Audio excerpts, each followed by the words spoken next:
नमस्कार साथियों, आप सबका पुनः स्वागत है श्रद्धा वेद पुराण में। तो आज हम लोग डिस्कस करेंगे श्रीमद् भगवद गीता अध्याय 5 श्लोक अर्थ 10। इससे पहले हम लोगों ने अध्याय 1 से 4 तक सभी श्लोक अर्थ दोनों ही चैनल श्रद्धा एस्ट्रो ज्योतिष श्रद्धा वेद पुराण में अपलोड कर दिए हैं। आप प्लेलिस्ट सेक्शन में जाकर भगवद गीता प्लेलिस्ट देख सकते हैं। तो शुरुआत करते हैं। भगवान श्री कृष्ण अभी भक्ति योग के बारे में बता रहे हैं कि किस प्रकार से जो परमात्मा को ही मानने लग जाता है। माने अलग अलग प्रकार हैं कि भाई हम एक जगह तो हम मानते हैं कि हाँ ये प्रकृति स्वरूप है, एक जगह हम संसार को समझते हैं, एक हम परमात्मा को समझते हैं, माने उसका रचयिता। तो अलग अलग प्रकार से आप किसी भी माने हम जब बात करते हैं कर्म योग की, तो कर्म योग में हम संसार की बात करते हैं, ठीक हो गया। उसमें प्रकृति भी शामिल हो गई, ठीक हो गया। हमारे ज्ञान इंद्रिया कर्म इंद्रिया सब उसमें शामिल है। और जब हम बात करते हैं सांख्य की, तो उसमें प्रकृति स्वरूप को महत्व ज्यादा दिया जाता है। लेकिन जब भक्ति योग की बात करते हैं तो उसमें प्रकृति से ज्यादा उसका जो क्रिएटर है, प्रकृति को बनाने वाला परमात्मा ईश्वर, भाई प्रकृति भी ईश्वर के अधीन है। तो भगवान ने क्या कहा, जो पुरुष सब कर्मों को परमात्मा में अर्पण करके और आसक्ति को त्याग कर कर्म करता है, वह पुरुष जल से कमल के पत्ते की भांति पाप से लिप्त नहीं होता। ठीक हो गया। तो भगवान कहीं ना कहीं एक प्रकार तीनों को एक तुलना करने का अर्जुन को बता रहे हैं। एक प्रकार हम उससे कृतार्थ हो रहे हैं कि जो भी पुरुष कर्मों को, कोई भी कर्म उसको मिला, भाई ये सब परमात्मा ही करवा रहा है, परमात्मा ही कर रहा है, ठीक हो गया, इस प्रकार की विचारधारा से पढ़ता है और आसक्ति को त्याग देता है, ठीक हो गया, तो वह पुरुष जल से कमल के पत्ते की भांति पाप से लिप्त नहीं होता। जिस प्रकार आप जानते हैं कमल का जो पत्ता है उस पर जल ऐसा लगता है ठहर गया, लेकिन वो उसको वापस जल में चला जाता है। वो अलग जल होने के माने जल में रहने के बाद भी उसको साफ अलग देखा जा सकता है। इसी प्रकार से जब हम सब परमात्मा में ही हो रहा है, परमात्मा ही करने वाला है, तो हम संसार में होने के बाद भी हम पूरी तरह संसार से अलग समझे जा सकते हैं और हम पर पुण्य और पापों का कोई असर नहीं पड़ेगा। ठीक है। तो दिमाग में यह नहीं आना चाहिए कि पुण्यों का कोई असर क्यों नहीं। अगर हम जन्म जन्मांतर के चक्कर से मुक्त होना चाहते हैं तो हमें पाप नहीं करना है, लेकिन यदि हम और पुण्य करेंगे तो भी ये स्वर्ग बन रहा है, तो फिर नरक का भी खतरा बनता है। इसलिए हम उस बंधन से ही मुक्त होना चाहते हैं। मतलब हानि से बच रहे हैं, लेकिन अब हमें लाभ का भी कोई मोह नहीं रह गया है, ठीक है। उसी को हम मुक्ति बोलते हैं, ठीक हो गया। तो ये अंतर जरूरी है। हम कई बार समझ नहीं पाते हैं कि भाई पाप चला गया तो पुण्य भी आप भेज रहे हैं, ऐसा क्यों? क्योंकि यदि ये जमार माने घटा का निशान रहेगा, साथ साथ जमा का निशान भी रहेगा, तो फिर ये बढ़ता और घटता चलता ही रहेगा। लेकिन हम उदासीन माने ना जमा का निशान ना घटा का निशान, तो फिर इसमें और बढ़ोतरी, क्योंकि हम तो पहले ही सच्चित आनंद परमात्मा स्वरूप है, उसमें और सुख समा ही नहीं सकता है। लेकिन वो ऐसी प्रवृत्ति के कारण, हमारे क्या बोल सकते हैं ज्ञान के कारण, और अज्ञान का कारण क्या है? मोह। जैसे यहां लिखा है ना, आसक्ति और मोह एक ही बात है। तो आसक्ति के कारण ही वो अज्ञान का पर्दा चल गया है और हम अपने आप को क्या समझ रहे हैं? कम या ज्यादा। हम कम या ज्यादा तो हो ही नहीं सकते, क्योंकि अनंत में चाहे अनंत समा जाए, चाहे अनंत निकाल दिया जाए, वो अनंत ही रहने वाला है। तो हम जो उस परमात्मा का अभिन्न अंग ही है, परमात्मा ही है, तो उस परमात्मा में और क्या समा सकता है? ठीक हो गया। तो ईश्वर और प्रकृति एक ही सत्ता के दो आयाम हैं। इसमें ये मन में विचार आ सकता है कि भाई ईश्वर या प्रकृति, आप किसी भी तरीके से, आप चाहे सांख्य योग के जरिए जाएं, आप भक्ति योग के जरिए जाएं, आप कर्म योग के जरिए जाएं, आप मुक्ति को प्राप्त कर सकते हैं। और सारे ही मार्ग पात्र सुपात्र अनुसार सारे ही मार्ग श्रेष्ठ हैं। अब जैसे हमने पुराने वीडियो में ये डिस्कस किया था, मान लीजिए कोई सांख्य योग को श्रेष्ठ बता रहा है, लेकिन मेरी बुद्धि उस सांख्य योग को ग्रहण नहीं कर पा रही, तो फिर वो मेरे लिए किस काम का। लेकिन यदि मैं कर्मयोग को ग्रहण करके मुक्ति प्राप्त कर लेता हूं, तो फिर उसमें क्या श्रेष्ठता, क्या हीनता। ठीक हो गया। तो ईश्वर सक्रिय है और प्रकृति अक्रिय है। माने ईश्वर हम बोलते हैं उसका रचयिता है, उसने रचना की है प्रकृति की। ईश्वर प्रकृति की आवश्यकता के मुताबिक नहीं बल्कि स्वतंत्र रूप से काम करता है। ठीक है, प्रकृति को अधीन करके, ये आपने पढ़ा होगा जब भगवान अवतार लेते हैं तो प्रकृति को अपने अधीन करके भगवान उत्पन्न होते हैं या प्रकट होते हैं। ठीक हो गया।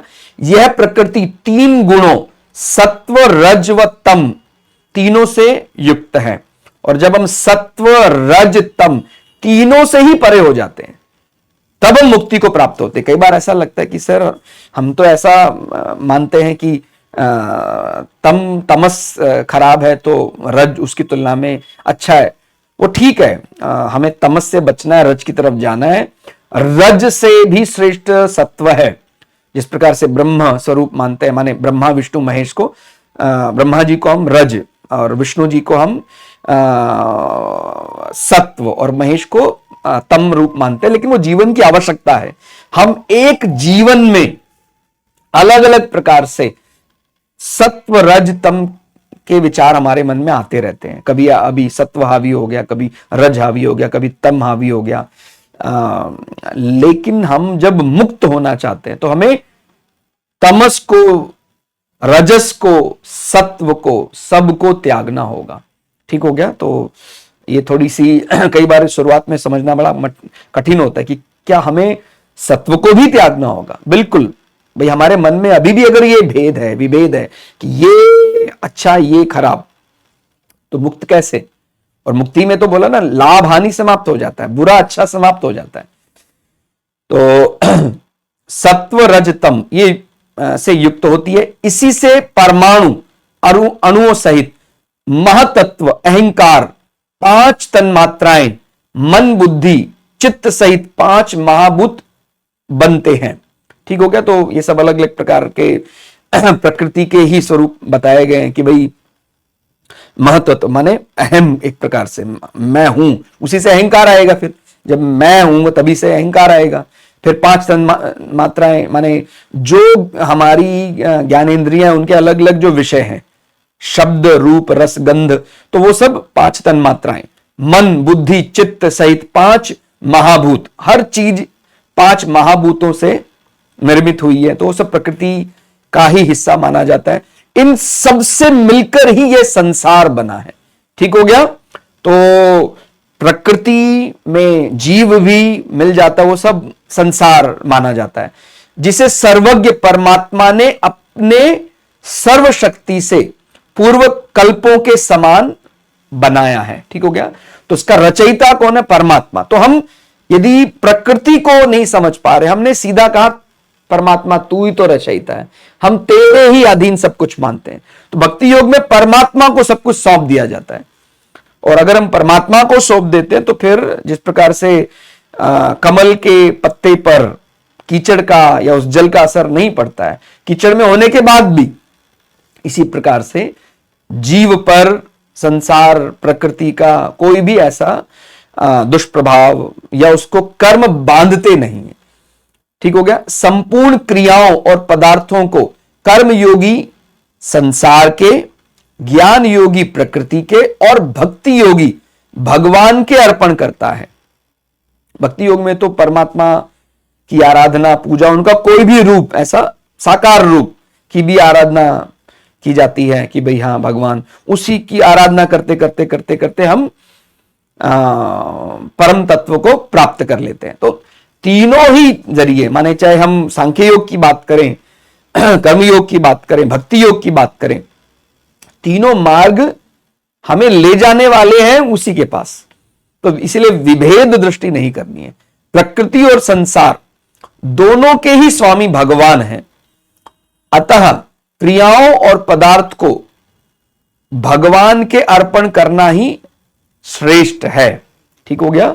तो कोई भी क्रिया जो हम कर रहे हैं जो भी संसार के पदार्थ हैं सब कुछ भगवान में। तो उसमें हम जानते हैं कि जब भक्ति योग की बात करते हैं, बार बार सुबह उठे भगवान को उठा दिया हमने, भगवान को भोग लगा दिया, जो हम खा रहे हैं वो भी भगवान को खिलाकर खा रहे हैं, तो प्रसाद रूप समझ रहे हैं।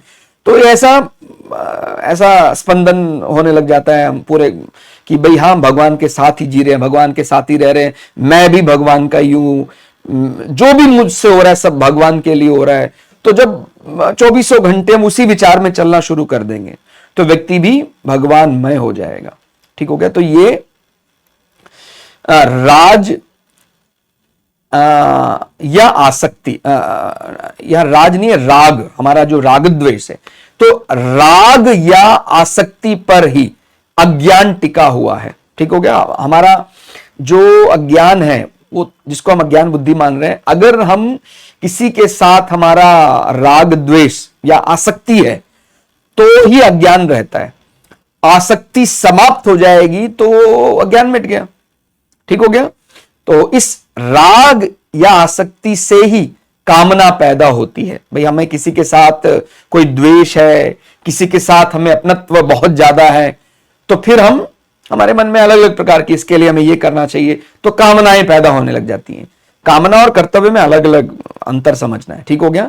कामना ही संपूर्ण पापों की जड़ है, इसलिए यहां पापों का मूल कारण आसक्ति का त्याग करने की बात आई है। ठीक हो गया। तो पापों का मूल कारण क्या है? आसक्ति, और उसका त्याग करना है। ठीक हो गया। तो आसक्ति का त्याग करने के बाद ही व्यक्ति सारे पापों से मुक्त हो सकता है। ये भी कह सकते हैं व्यक्ति पाप और पुण्य के इस जाल से मुक्त हो सकता है। भक्ति योगी का सदैव यह भाव रहता है कि सभी क्रियाएं भगवान के द्वारा ही हो रही हैं और भगवान के लिए ही हो रही हैं, मैं तो निमित्त मात्र हूं। जिस प्रकार से अभी हमने डिस्कस किया था कि सुबह उठे, भोग लगाया भगवान के, मैं तो घर में रह रहा हूं, तो वो बार बार वही चलता रहता है, बार बार वही विचार चलता रहता है। तो फिर एक समय ऐसा आता है जहां ऐसा लगता है कि मैं भी भगवान का ही हूं, जो मैं कर रहा हूं वो भी भगवान के लिए कर रहा हूं, जो कुछ करवाने वाला भगवान ही है। तो जब ये सब भगवानमय हो जाएगा, फिर व्यक्ति पर पाप और पुण्य असर नहीं डाल पाते हैं। तो माने वो एक प्रकार से अब वो मुक्ति के लिए तत्पर हो गया, मुक्ति के लिए तैयार हो गया। तो आप किसी भी मार्ग से चलें, हम उस परम तत्व परमात्मा को समझ सकते हैं, हम शरीर और शरीरी के भेद को समझ सकते हैं, हम चेतना शक्ति को समझ सकते हैं, हम आत्म तत्व को समझ सकते हैं। समझना उसी को है, चाहे कोई भी शब्द इस्तेमाल किए जाए। तो आज के लिए इतना ही। यह श्लोक अर्थ आपको कैसा लगा कमेंट करके जरूर बताइएगा। मिलते हैं अगली क्लास में, तब तक के लिए जय श्री भगु पराशरा, जय श्री शुक्राचार्य, नमस्कार।